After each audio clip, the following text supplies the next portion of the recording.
करोगे ना, अननेसेसरी बर्बाद हो जाएगी, बर्बाद। तो इनको पढ़ाते हैं सैनिक स्कूल, नवोदय स्कूल के लिए। जैसे फर्स्ट से हम स्टार्ट करने वाले हैं बैच, पर उसमें ये सिर्फ यही नहीं होते, बाहर के बच्चे भी उसमें शामिल होंगे। ऐसे बच्चे कितने कई होंगे जो 5वीं क्लास में हैं, कुछ 4-5 बच्चे होते हैं, ज़्यादातर बच्चे बाहर के भी आते हैं। तो फ़िलहाल हमने क्या कहा होता है इसके अंदर कि जो भी सरकारी स्कूल में है, कोई भी गवर्नमेंट स्कूल कहीं का भी क्यों ना हो, उनको हम फ्री में पढ़ाएंगे नवोदय सैनिक स्कूल के लिए।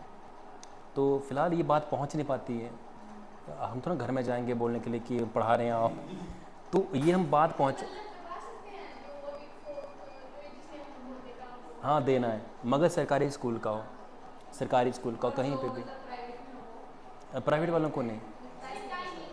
हाँ पैसे देख के तो चलेगा ना, 800 रुपये पर मंथ, 2 घंटे क्लास होएगी, 4 से 5, 4 से 6, शाम को 4 से 6।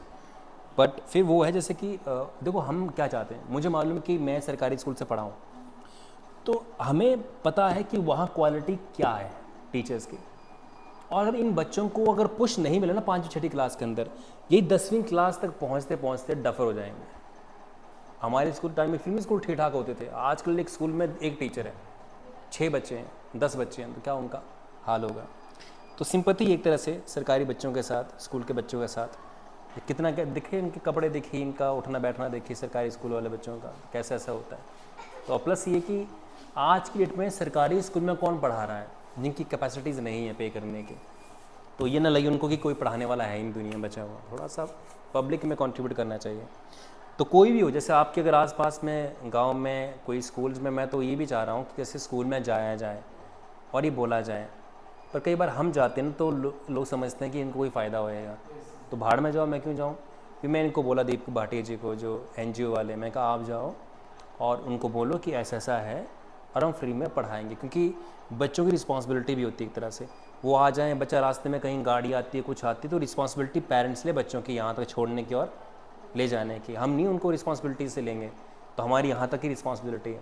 इसलिए पेरेंट भी खुद आके बोले ना कि नहीं हम पढ़ाना चाहते हैं और हम ले जाएंगे इसको, बच्चे को शाम को भी छोड़ भी जाएंगे, तो थोड़ी सेफ्टी रहती। तो यहाँ बसें चल रही होती हैं, साथ में बाइक चल रही होती है, और कॉलेज के तो वैसे ही आवारा लोग घूम रहे होते हैं, तो वो बाइक पे चल रहे होते हैं, तो रिस्क है ना यहाँ बाहर। तो फॉर दैट पर्पज़ कि पेरेंट्स भी एक बार बोल दें, कोई दिक्कत नहीं है। तो फिर उनकी क्लासेस चलेंगी अगस्त, सितंबर, अक्टूबर, नवंबर, दिसंबर, जनवरी, फरवरी, मार्च, 8 महीने सैनिक स्कूल और नवोदय स्कूल के लिए। बट सैनिक स्कूल टफ होता है, देखा आपने अथर्व को, तो ऐसे से बच्चे निकालते हैं सैनिक स्कूल। और नवोदय स्कूल तो आपने देखा होगा, छोटे बच्चे थे कि ना, 2 भाई और बहन थे, वर वेरी क्यूट, मज़ा आता पढ़ाने का उनको, सीरियसली। से 4:30-5 बजते हैं ना, और फिर उनको पढ़ाता हूँ, मज़ा आ जाता है। छोटे बच्चे होते स्टार्ट करते हैं जैसे मेरे साथ, तंग करते हैं ऐसे से, तो थोड़ा माइंड रिलैक्स हो जाता है उनको पढ़ाने से। एक ये मेरा फ़ायदा अपना भी है।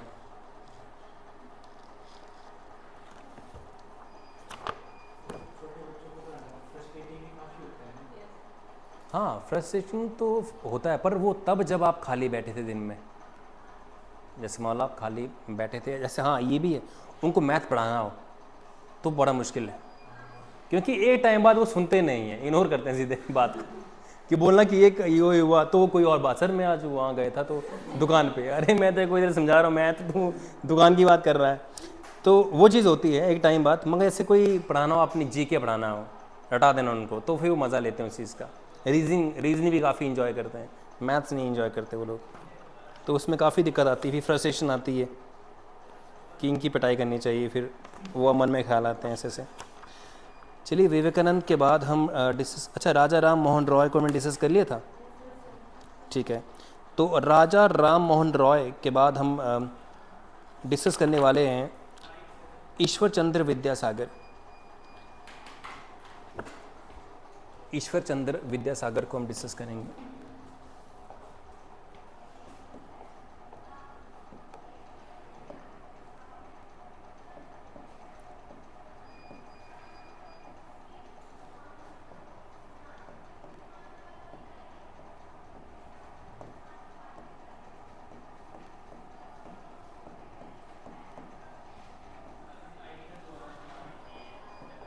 ईश्वर चंद्र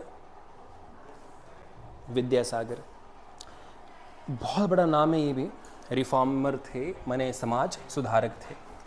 तो ब्रैकेट में समाज, अंग्रेजी में कहें तो सोशल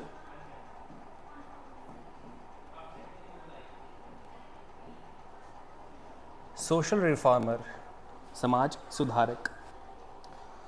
तब के समाज सुधारक बहुत अच्छे लोग हुआ करते थे। आज समाज सुधारक खुद सुधरा नहीं है, वैसे से लोग आ गए हैं मार्केट में, समाज सेवी हैं, है ना। बिल्कुल बिल्कुल।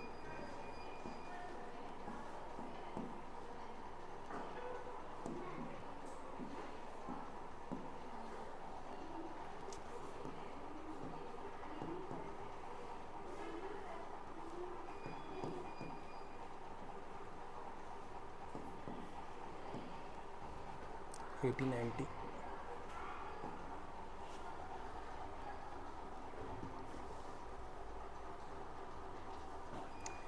सही है। तो ये इनकी जन्म की तिथि और ये मृत्यु की तिथि, इनकी मौत। And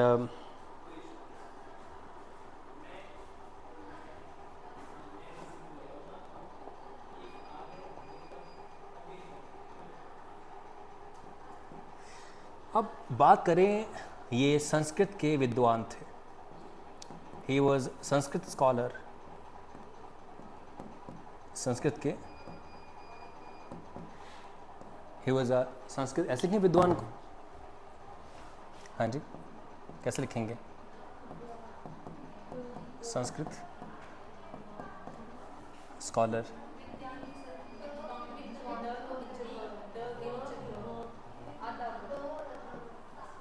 with,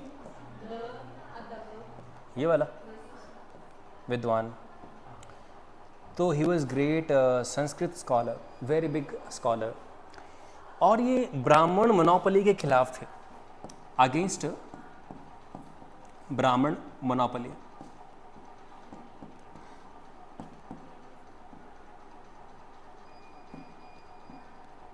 he was against ब्राह्मण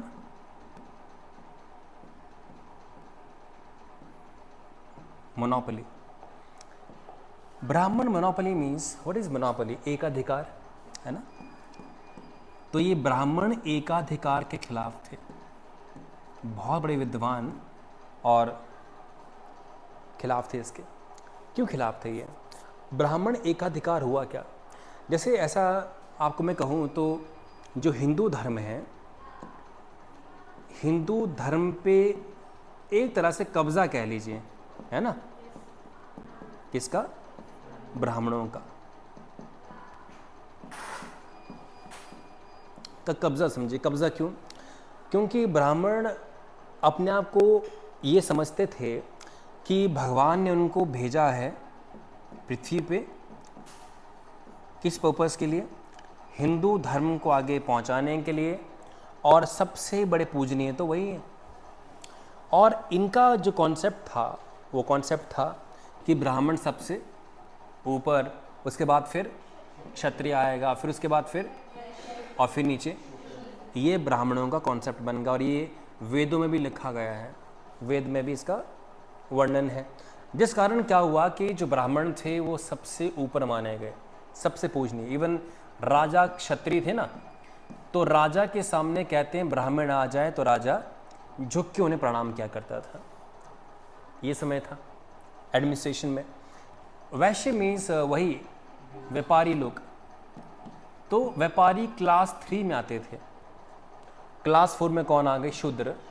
और शूद्र मीन्स वही सफाई करने वाले, या लोहार, या फिर चमड़े का काम करने वाले, जो बाद में शेड्यूल कास्ट बन के सामने आए। बाद में शेड्यूल कास्ट अनटचेबल हो गए। तो ये जो फिलॉसफी थी जिसमें कि अछूत बन गया है शूद्र, और उसके ऊपर काफ़ी शोषण हो रहा है, प्लस ब्राह्मण अपने अकॉर्डिंग, अपने तरीके से कोट करते थे स्क्रिप्चर्स को। स्क्रिप्चर्स मीन्स जो धार्मिक ग्रंथ थे, उनको अपने तरीके से उनका व्याख्यान करते थे, जिनमें उनको फ़ायदा है। इनका ये भी कहना था कि शूद्र को अगर अछूतपन से निजात पानी है तो ये जन्म उनको सेवा में देना है ब्राह्मण के। जिस कारण ईश्वर चंद्र विद्यासागर को लगा कि ये ब्राह्मणों का जुल्म है, किन के ऊपर, शूद्रों के ऊपर जुल्म है। प्लस ब्राह्मण ही क्यों पढ़े धार्मिक ग्रंथों को, क्यों ना पढ़े व्यापारी भी उसे, क्यों ना पढ़े उसे राजा और क्षत्रिय, क्यों ना पढ़े उसे शूद्र भी, राइट। तो इन्होंने कहा कि जो हिंदू धार्मिक ग्रंथ हैं वो कोई भी पढ़े और उनका अपना मीनिंग निकाले, ब्राह्मणों के ऊपर डिपेंड ना रहें कि फलने उसमें क्या कहा गया, फलने उसमें क्या कहा गया हुआ है। अब आपसे मैं कहूँ क्या पूजा पाठ करवाते हो घर में, जैसा आपका बर्थडे जब होता है तो बर्थडे को में आप घर में पूजा करवाते हैं पंडित से कि खुद ही कर लेते हैं, कि पंडित से करवाते हैं? पंडित से करवाते हैं। इट मीन्स आपका भी आज वही माइंडसेट है कि पंडित को बुलाना क्या है, ज़रूरी है, ये काम उसका है। जबकि जो मंत्रोच्चारण वो करते हैं ये आप खुद भी कर सकते हैं, कोई और भी कर सकता है, इन्हीं कर सकते हैं। संस्कृत जिसने पढ़ी हुई है, जो शास्त्री की ट्रेनिंग करने जाते हैं चंबा में ऊपर कॉलेज, तो आपके गांव में एक आध शास्त्री तो मिल जाएगा ना, आपको मिल जाते हैं अक्सर। जैसे मान लो जिन्होंने शास्त्री की ट्रेनिंग कर रखी होती है, जो ब्राह्मण नहीं होते हैं, ये आसानी से पढ़ सकते हैं मंत्र, कि नहीं पढ़ते? अरे आपके स्कूल में संस्कृत थी, उसके टीचर थे क्या, वो ब्राह्मण थे क्या? नहीं, कोई शेड्यूल कास्ट था, कोई शेड्यूल ट्राइब था, कोई क्षत्रिय था, कोई वैश्य था, कौन था ब्राह्मण इसमें? जब ये लोग इतना अच्छा व्याकरण पढ़ा सकते हैं, फिर उनके लिए श्लोक क्या चीज़ है? वो आपके बर्थडे वाले पढ़ना 6-7 श्लोक, वो क्या टास्क है उनके लिए? इसलिए क्योंकि जो हमारे धर्म की व्यवस्था है उसमें वो श्लोक का उच्चारण ब्राह्मण के मुख से होता है तो उसे पवित्र माना गया है, और कोई और पढ़ लेगा तो उसमें कहते वैल्यू नहीं है। ये सारी डिक्टेशन किसने कर दी है? ब्राह्मण ने, और इसके खिलाफ थे ईश्वर चंद्र विद्यासागर। आज कितने धर्म हैं जहाँ पे कितने मंदिर हैं जहाँ का पुजारी महिला है? कोई नहीं है महिला पुजारी, है कि नहीं है? नहीं है ना, क्यों?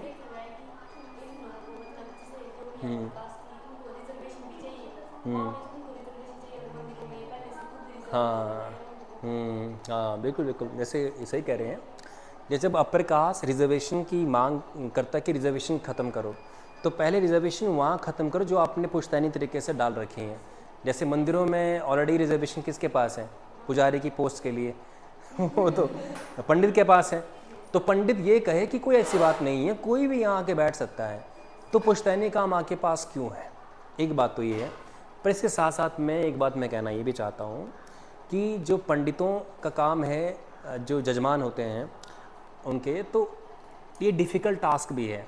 मैं पहले पंडितों के काफ़ी ख़िलाफ़ था, वॉज अगेंस्ट देम कि ये मन मांगे दाम मांग लेते हैं इसके, और ये लूटपाट करते हैं, ऐसी मेरी धारणा उनके बारे में थी। एक दिन मुझे मालूम चला कि एक पंडित है हमारे, और वो जो हैं उनके पास कोई और रोज़गार नहीं है। उन्होंने मुझे कहा कि हम रोज़गार स्टार्ट कर भी नहीं सकते हैं। क्यों? कहीं भी डेथ हो जाए सडनली हमें वहाँ जाना पड़ता है, कहीं शादी आ जाए हमें वहाँ पे जाना ही पड़ता है, कोई चारा हमारे पास नहीं है। अगर हम बिज़नेस करें तो बीच बीच में वहाँ जाना पड़ेगा, तो काम कैसे चलाएंगे हम अपना? तो कहते हैं कि जैसे महीने में कई बार सिर्फ हमें 4-5 दिन ही काम मिलता है, और बाकी महीने हमारे पास कोई काम, हम कोई धंधा भी स्टार्ट नहीं कर सकते हैं। तो मुझे समझ आया कि नहीं, आई वाज रॉन्ग।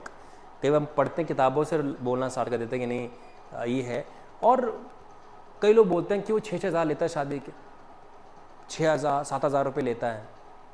तो मान लो लेता भी हो तो उसके पास क्या सहूलतें हैं? उससे बच्चे नहीं जिसने स्कूल पढ़ाने हैं, हाँ उसके बच्चे कॉलेज ही पढ़ने हैं, उनकी शादी भी करवानी है उसने, तो इनकम सोर्स क्या है मुझे बताइए आप। अरे पंडित महीने में मान लो कि 40 हज़ार भी बना लेता है, कमा लेता है, तो उसको वैसी नज़र से ना देखा जाए, क्योंकि उसकी अपनी फैमिली भी, वो साधु नहीं है, वो साधु, वो फैमिली मैन है, द फैमिली मैन राइट। तो उसके अपनी फैमिली खर्चे भी होंगे, राइट, बच्चों की पढ़ाई का खर्चा भी होगा, घर भी उसको बनाना है, गाड़ी भी उसने लेनी है। तो पंडित को वो ना समझिए पंडित मैंने ऋग्वेद वाला पंडित आ गया कि जो जिसको को मोह माया नहीं है, उसके बच्चे नहीं है, उसको गाड़ी लेने का शौक़ नहीं है, घर का शौक़ उसे नहीं है, चीज़ों को उसे शौक़ नहीं है, खाने पीने का शौक़ उसे नहीं है, वो चिकन भी खाता है, दारू पीता है। ये फैक्ट है। आज का पंडित सब कुछ करता है, पर वही बात है कि समाज में आपके काम आ रहा है, उसको पेमेंट तो करनी पड़ेगी। मगर हमें प्रॉब्लम किस बात से है? हमें प्रॉब्लम इस बात से है कि उस समय पे ब्राह्मणों ने अपने अकॉर्डिंग धार्मिक ग्रंथों को प्रीच करना स्टार्ट कर दिया, उसका मीनिंग अपने अकॉर्डिंग वो निकाल रहे हैं। बात है कि नहीं है? तो इससे क्या हुआ कि उनके जो मीनिंग्स थे ना वो हमेशा अगेंस्ट थे शूद्र, हमेशा बेनिफिटिंग थे किसके, ब्राह्मण के लिए। तो इसलिए ईश्वर चंद्र विद्यासागर ने कहा कि ब्राह्मण की मोनोपोली धार्मिक ग्रंथों पे खत्म हो और धार्मिक ग्रंथों को खुद पढ़ो, क्षत्रिय भी, वैश्य भी और शूद्र भी खुद पढ़ो और जानो इसका मीनिंग क्या है। एक्चुअली ब्राह्मण नहीं चाहते थे कि ये लोग पढ़ें और लिखें, ज्ञान खाली किनके पास हो, ब्राह्मण के पास हो, बाकी सारे ये युद्ध लड़े, ये व्यापारी धंधा करे, बिजनेस करे, और शुद्ध सफाई वगैरह और ये वही मतलब लोहा का काम, चमार का काम, ये सारा ये करे, तो वो खुद पढ़ाई करे। क्योंकि शिक्षा की इज्जत हमेशा होती रही है। आपको मैं रियलिटी में कहता हूँ, एक पर्सन जो बहुत धनवान है, बहुत पैसे हैं, एक पर्सन बहुत पढ़ लिखा है, अगर दोनों इकट्ठे बैठेंगे ना तो एक पढ़ा लिखा आदमी अलग ही दिखता है, ये फैक्ट है। तो सबसे इम्पॉर्टेंट क्या है, एजुकेशन का आना। एजुकेशन हमारे पास हो और मनी नहीं हो, ये पॉसिबल है ही नहीं। एजुकेशन आएगा तो मनी पक्का ही आएगा। नहीं अब देखो ऐसे रेफरेंस हम देना आसान नहीं है। पॉलिटिशियन को समझ अलग तरीके से होती है और आईएएस को समझ, उनको किताबी समझ है, लोगों को नहीं जानते वो आईएएस वगैरह, ये लोगों को उनको नहीं पता होता है। जैसे पॉलिटिशियन जनता के बीच में रहता है, जनता की नब्ज़ जानता कि ये आदमी क्या बोलना चाह रहा है। आईएएस वगैरह जो होते हैं ना, वो पेपर निकालते हैं, एग्ज़ाम निकालते हैं, उसके बाद जैसे आप लोग जब एग्ज़ाम निकाल जाओगे, आपको क्या पता सोसाइटी के बारे में, आप फिर ऊपर रहते हो, जनता से आपका कट जो है ख़त्म। जिस दिन आपका एग्ज़ाम निकलेगा ना, जनता से आपका तार जो है वो कट जाएगा। ये फैक्ट है। एग्ज़ाम के निकलते ही अब लोगों से बात नहीं करोगे, ये पहली बात हो जाएगी। बात करोगे तो इतना ईजी उनके साथ कि भी हाँ बताओ क्या प्रॉब्लम है तुम्हें, कभी नहीं पूछोगे, ये फैक्ट है। इसलिए ब्यूरोक्रेसी का जनता से कोई कनेक्शन खास होता नहीं। पॉलिटिशियन जनता के बीच में रहता है, जिनकी प्रॉब्लम वो जानता और समझता है, तो उसकी एजुकेशन थोड़ी सी अंदर वाली है और आपकी एजुकेशन जो होती है तो पढ़ाई लिखाई वाली एजुकेशन होती है। थोड़ा सा फ़र्क है, पर आप कहीं पढ़ाई लिखाई और उसमें हमें मानता हूँ फ़र्क तो है, ऐसी बात नहीं है। पर कई बार आईएएस ऑफिसर भी आम जनता को कैसे धकारते हैं, जाओ आज नहीं होगा, ये अननेसेसरी, मैं किसी मतलब के। और पॉलिटिशियन जनता के आगे हमेशा नतमस्तक होता है, हाँ जी क्या काम है ब्रो, करवाता हूँ, मैं भी करवाता हूँ, राइट। तो हमेशा थोड़ा सा डिफरेंस हमेशा इनके बीच में रहा है। आईएएस सोचता है मैंने एग्ज़ाम निकाला है तो बनाऊँ मैं, और पॉलिटिशियन सोचता है कि मैं इनके दम पे हूँ तो इनकी बात मेरे को माननी पड़ेगी। तो सारे सबकी मजबूरी अपनी अपनी होती है। बहरहाल तो ये ब्राह्मण मोनोपोली के खिलाफ थे और उन्होंने कहा कि धार्मिक ग्रंथों को खुद ही पढ़ो, ऐसा करो। ब्राह्मण की सोच क्या थी कि जो संस्कृत लैंग्वेज है ना, उसे सब ना जाने, सब न उसे पढ़े, सिर्फ कौन पढ़े, ब्राह्मण। क्योंकि संस्कृत जान ली तो फिर वेद उपनिषद ये सारे पढ़ लेंगे लोग, और जब पढ़ लेंगे तो उसमें कोई ख़ास बात उनको नज़र नहीं आएगी। फॉर एग्ज़ाम्पल एक मंत्र है ओम भूर्भुवः स्वः, जानते हैं आप, ये गायत्री मंत्र है, और गायत्री मंत्र में कहते हैं काफ़ी पावर होती है, काफ़ी पावर होती है, राइट। मैं बचपन में when I was in I think 6th या 7th क्लास, तो हमारे घर में रोज़ टेप रिकॉर्डर पे ये भजन ओम भूर्भुवः, या क्या नाम उसका, अनुपमा पौडवाल, क्या नाम था उनका, अनुपमा कुछ नाम उनका था ऐसा। She was very good singer, तो उनका ये था। तो मुझे किसी ने कहा कि अगर भूत प्रेत आए तो ये भजन गाना है, भूत भाग जाता है। तो जब भी मुझे डर लगना किसी बात को लेकर, कोई सीरियल देख रहा हूँ तो मैंने ओम भूर्भुवः स्वः करते हुए बाथरूम जाना, राइट। मैंने बाद में जाके 12th में ट्रांसलेशन देखी कि इसका मतलब क्या होता है जब मैं गाता हूँ और भूत को भगाता हूँ इस मंत्र से। मालूम चला हे भगवान ज्ञान रूपी प्रकाश हमारे अंदर लाओ, अंधकार को दूर भगाओ, भूत का कोई जिक्र ही उसमें नहीं है। देन आई रियलाइज दैट कि चूंकि हमें संस्कृत आती नहीं है, इसलिए हम समझते हैं कि कोई बात होगी इसके अंदर ऐसी।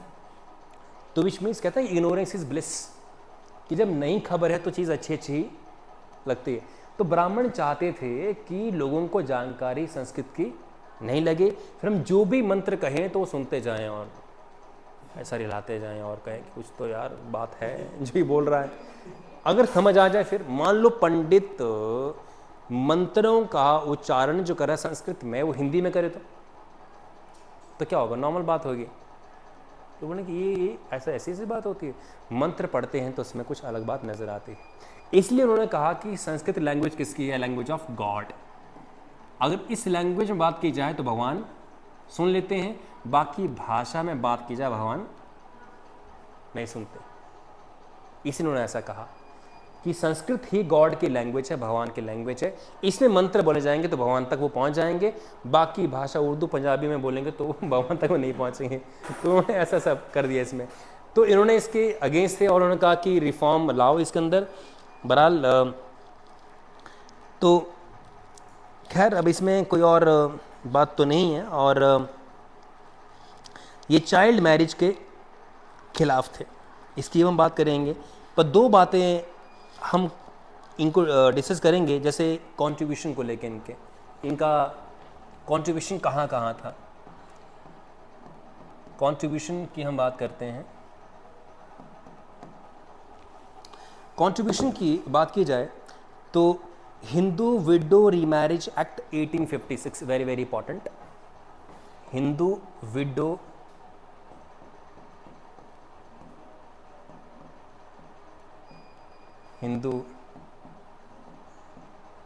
विडो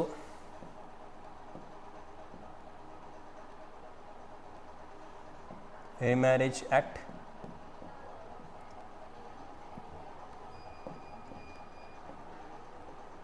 1856। इसमें कानून क्या बना कि जो भी हिंदू में विडोज़ हैं उनके द्वारा शादी करवा दी जाए। हमारे देश में हिंदू विडो का सती होने का प्रावधान आप सुन चुके हैं पहले, और इसके खिलाफ लड़े कौन थे? हाँ जी, राजा राम मोहन रॉय खिलाफ इसके, और इसे ख़त्म करवाया था 18। अब 1829 में ये तो अचीवमेंट हो चुकी है। अब सती नहीं होगा। अगर सती करवाया किसने उस पर केस लगेगा। किसी परिवार में किसी महिला को सती बनाया जाता है तो उस पूरे परिवार को गिरफ्तार जो है वो कर लिया जाएगा। तो ये केस तो ख़त्म हुए। इसके बाद ये था कि चलो अब सती नहीं हो रही है मगर उसकी शादी तो करवा दो, तो विडो के द्वारा शादी करने का प्रावधान जो है वो शुरू हो गया इस कानून के तहत। मगर एक्सेप्टेबिलिटी काफ़ी कम लोगों की थी। इवन आज भी अगर जो विडो होती हैं उनकी द्वारा शादी हो जाए ऐसा बहुत रेयर केस में दिखेगा आपको, बहुत रेयर केस दिखेगा। तो ये तो 1856 की बात है, राइट, ये बात है। दूसरी बात है age of consent act 1860।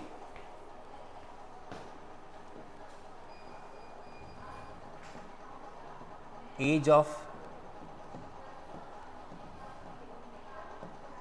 Consent, SENT, consent act 1860। Age of consent, what is consent? Consent means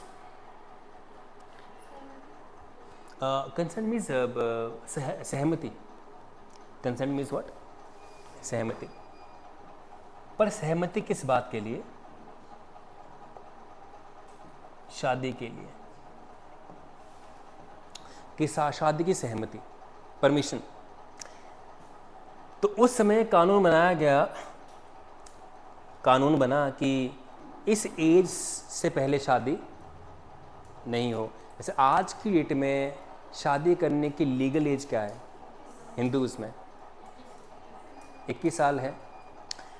उस समय पे 10 साल रखी गई थी। इट मीन्स कौन है भाई साहब ये? ईश्वर चंद्र विद्यासागर को 10 साल ठीक लग रही है, क्योंकि शायद उसमें शादी करवा देते होंगे 4-5 साल, ये 7-8 साल लोग। हाँ हाँ हाँ, बिल्कुल बिल्कुल। जैसे मुझे लगता है कि शायद 7-8 साल की एज में शायद शादी हो जाती थी, तो उन्होंने 10 साल रखवाई। आज 10 साल अजीब लग रहा है, पर शायद तब अचीवमेंट थी। देखो 10 साल करवा दी मैं, कमाल देखा मेरा, तो तब ऐसा लग रहा था। तो एज ऑफ कंसेंट एक्ट 1860, तो आहिस्ता आहिस्ता 10 से फिर 12 गई, फिर 15 गई, फिर 18 गई, आज कितनी है? 21 है। आपको क्या लगता है से तब उन्होंने 10 साल कहा तो इससे लोगों ने कहा अचीवमेंट है भाई, 10 साल करा दिया। जैसे आज 21 साल है, क्या फ्यूचर जनरेशन कहेंगी ये पागल लोग थे कि इसमें शादी करवा रही थी? कहेंगी? तो चलो अभी बोल दो कितनी होनी चाहिए फिर? 25 होनी चाहिए। इट मीन्स आज आपको लगता है आज की डेट में भी 2023 में कि 21 सही नहीं है, होनी चाहिए 25 साल की। पर क्या आज से 200 साल बाद लोग बोलेंगे 200 साल बाद कि नहीं ये 25 भी कम थी? हाँ, या जो देखो मैं क्या कहना चाह रहा हूँ, जैसे 10 से आगे बढ़ा बढ़ा बढ़ा ये होता गया, लोग डेवलप होते गए, डेवलपमेंट आगे भी होनी है, क्या बढ़ती जाएगी आगे कोई?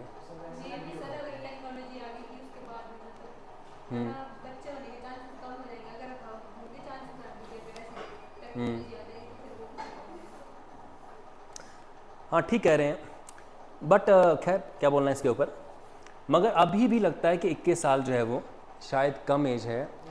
हाँ जी।